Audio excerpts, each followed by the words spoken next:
Previously on the Nerdy Ronin Network.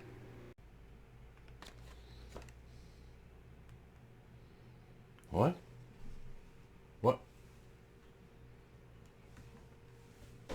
We're live? Crap. Squeaky.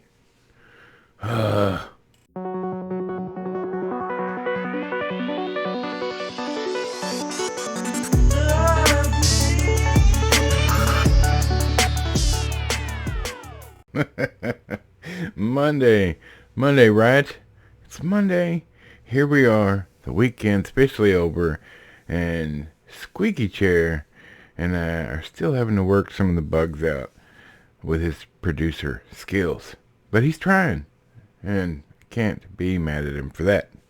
I hope you all had a great weekend.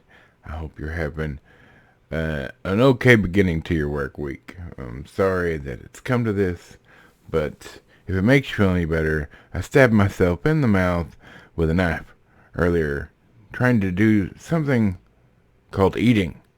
So, Mondays can be like that, evidently. Welcome. Thanks for showing up today and supporting us. Please like and subscribe if you haven't already. We're glad you're here and always happy to see you. And boy, have we got a big show today. It's going to be fantastic. You don't want to miss out. But first, if you look down the description below with some links to some things we use and enjoy, I know, mumble it every single time. My apologies. So feel free to check it out. They don't pay me. I just literally love all their stuff. It's all great, especially coffee. Y'all know the deal. I love coffee. Invader Coffee, Geek Grind Coffee, two of the best companies out there. So, what would you like to talk about today? Oh, I have a plan. And we have a special guest today. Stay tuned for that, because Hollywood Scholar from Geeks and Gamers is going to help us out today, and you don't want to miss it. So I started, look, let's get right into it. First things first. We're on the 7th episode of Yellowstone, just as an aside. And this week at some point, I'm going to review the first season. So look out for that. I'm not hating it. It's exactly what I expected something from Tyler Sheridan to be. Isn't it Tyler or Taylor? Either way, we'll talk about it when I discuss the first season. My brain's not working. It's Monday. Maybe I stabbed myself in the brain with that knife while ago accidentally. But because I haven't watched it all, that's not what we're going to talk about today. We're going to talk again for just a second about The Old Man. Now, I sat down last night and watched the first episode of this. 2022, obviously. TV mature, hour. The first, it says it's an hour. But I was noticing at least one of the episodes is only like 47 minutes long. And that's kind of weird to me. But I love Jeff Bridges. And John Lithgow's good as well.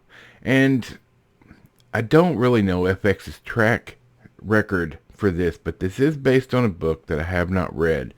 It's on my list of things to read, because you guys know I read as well as watch things. I'm not illiterate. So once I watch this first season of this show, I'm going to read the book, and I'm going to do a compare and contrast, at least for myself. It was fantastic. The first episode, it was great.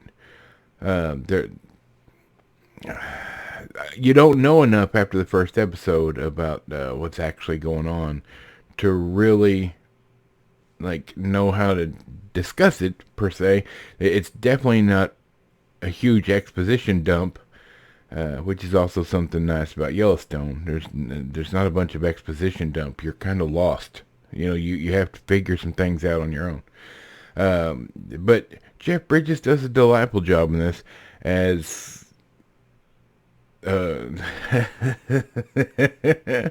as a really tough guy who's old. Shut up, Squeaky. No, I know, I'm old. Anyway, every time I say the old man, Squeaky thinks I'm talking about myself. Hey, look, if you're looking for something new and interesting, feel free to give the old man a try. Now, I'm going to finish the season. There's 7 episodes so far, and I'm not sure if that's over or like that's the end of it, or if there's more to come. But I will get them watched by this weekend, so we can talk about the first season. I'm really hoping it's going to be good. So far, it's looking pretty positive. All right, on to the Doctor Who news, and who didn't want Doctor Who news? And this is probably something you haven't heard.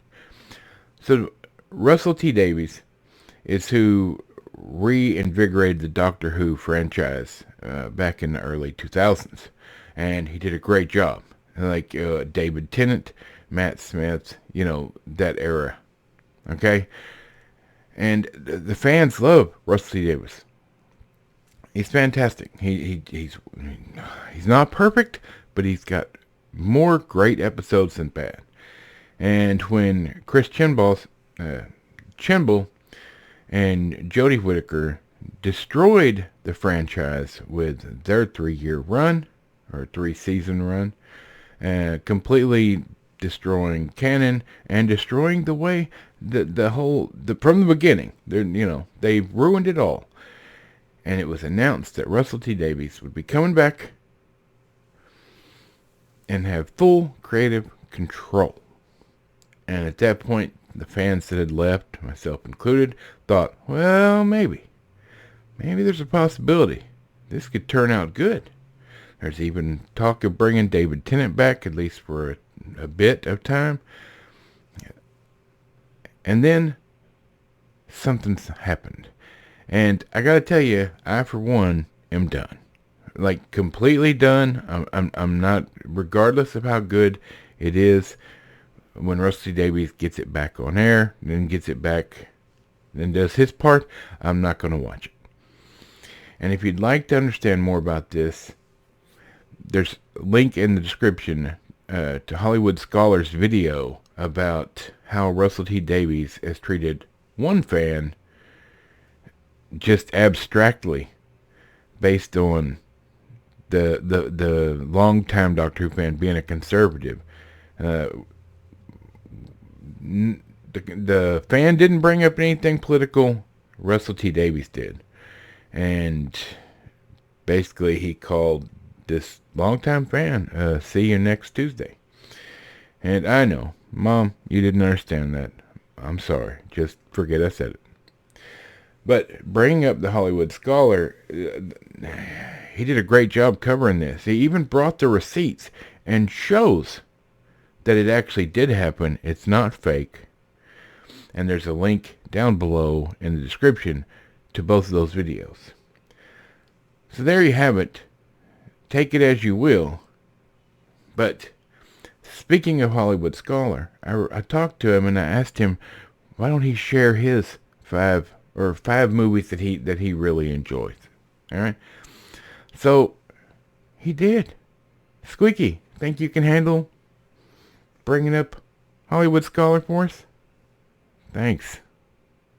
Howdy y'all, I'm Jed, the Hollywood Scholar, YouTuber and writer for geeksandgamers.com, and the Nerdy Ronin has asked me to talk about some of my favorite movies, 5 of my favorite movies, and I think that's a great idea, especially considering the current state of Hollywood. We need to talk about some positive things occasionally, and that's never a bad thing to talk about things we love, and that's becoming more and more difficult these days as the things we love are usurped and destroyed. But I want to talk about some positive things right now. So one of my favorite movies of all time is actually a very old one, and I can watch this movie on repeat. I loved it as a kid, and I did like the remake of it, but Magnificent Seven, the old Western movie with Yul Brynner and Steve McQueen. It is just one of my favorite Western movies, showing just men trying to do their best in a difficult world.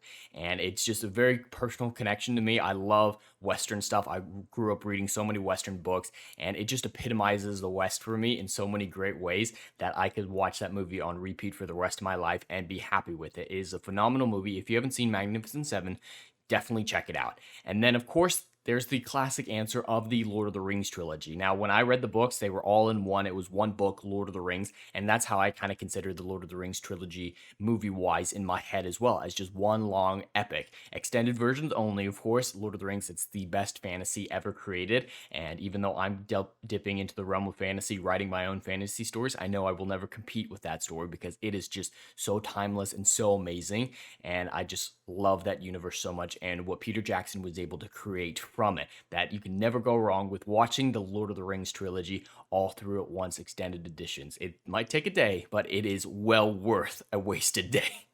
And of course, one of my favorite directors of all time is Christopher Nolan. I love nearly everything he's ever done. And it's very difficult for me to pick a favorite of his movies because he's just so phenomenal. And I just love the way he thinks and the complicated nature in which he puts pen to screen. But Inception would have to be my favorite movie from Christopher Nolan. I just love the idea of dreams coming to life and exploring that concept in a very visceral way and a very personal way. So Inception will always be top of some of my favorite movies list. And these last two movies actually might surprise people as they are relatively new and only the last year or two. And I was very much surprised that I enjoyed them so much, but they were just so personal to me. One of which is a story of my own life. Last Night in Soho is actually an incredible ghost film from last summer from Edgar Wright, and it has some great actors in it. Anna Taylor-Johnson, Thomasin McKenzie, and of course Matt Smith, one of my favorite actors from my favorite franchises, Doctor Who. Last Night in Soho is just a very intimate, visceral story about a woman trying to understand the world around her and grow up. And it's through the lens of reliving the 60s, living the life of a girl who wants to be a singer in the 60s. And it sounds like a really weird film and not a film that I would personally like, but the psychological nature of it, the unreliable narrator portion of it is just such a compelling story. The visual details, the colors involved, it is just a film masterclass in stunning beauty and intelligent story writing that I 100% recommend to everyone who's interested. It is just an amazing film.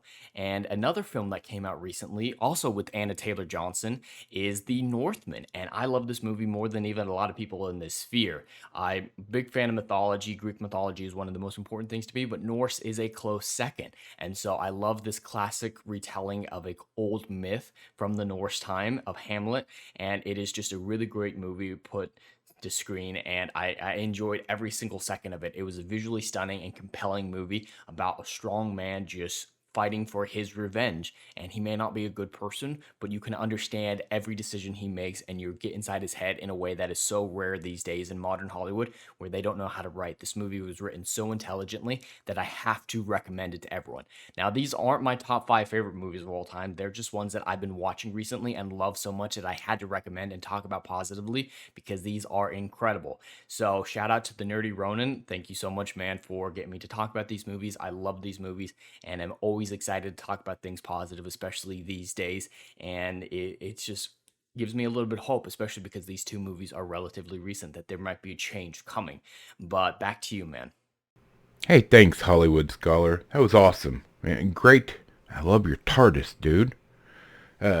Great thoughts, and it gives everyone something to think about. And I really appreciate you joining us today. So, please check out Hollywood Scholar. His link's in the description down below. He's fantastic, and he's a great member of the Geeks and Gamers crew. So, that's it, you guys. I hope you enjoyed it. Not great news about Doctor Who, but possibly the old man is going to turn out to be a great show. We'll talk about it soon. So, there you have it. That's your Monday. From Michael the Microphone, Bob, Squeaky Chair, and this big fat nerd. We'll see you on Wednesday. Thanks for being here.